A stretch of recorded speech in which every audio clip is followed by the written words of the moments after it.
I will be reading a passage from Harry Potter and the Chamber of Secrets, a piece written by J.K. Rowling. Rowling is a British author, screenwriter, and producer who is best known for her series Harry Potter. She was born in England on July 31st, 1965. The fantasy series has become the best-selling book series in history. "My cat!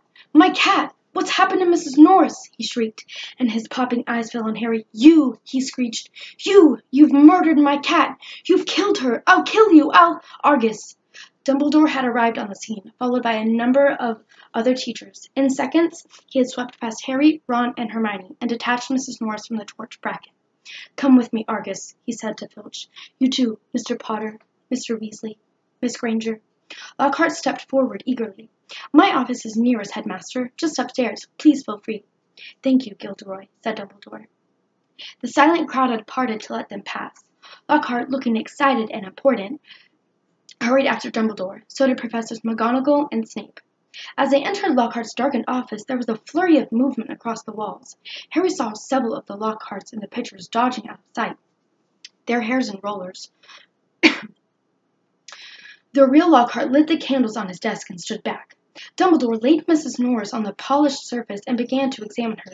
Harry, Ron, and Hermione exchanged tense looks and sank into chairs outside the pool of candlelight, watching. The tip of Dumbledore's long, crooked nose was barely an inch from Mrs. Norris's fur. He was looking at her closely through his half-moon spectacles, his long fingers prodding and poking. Professor McGonagall was bent almost as close, her eyes narrowed. Snape loomed behind them in half-shadows, wearing a most peculiar look.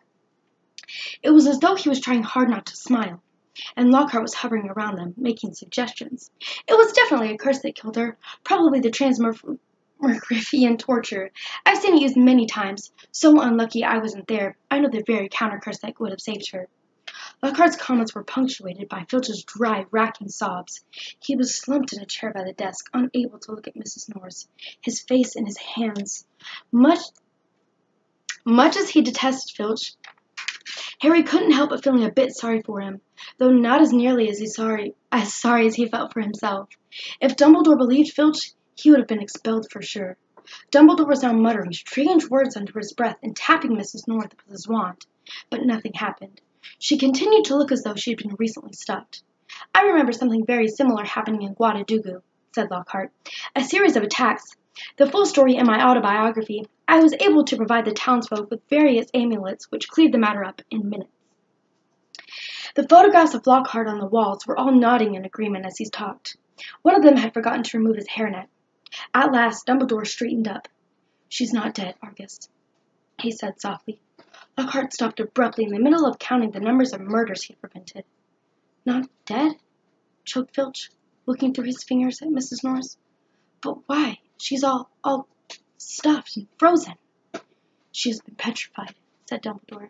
"Ah, I thought so," said Lockhart. "But how? I cannot say." This passage is very interesting to me, as well as the whole series. I was actually very excited that I got to read this because it was fun to perform, I guess. I really enjoy these books, and most of the scenes in them are quite easy to do with dramatic effect because that's how they were written and shown in the movies as well. Thank you for watching.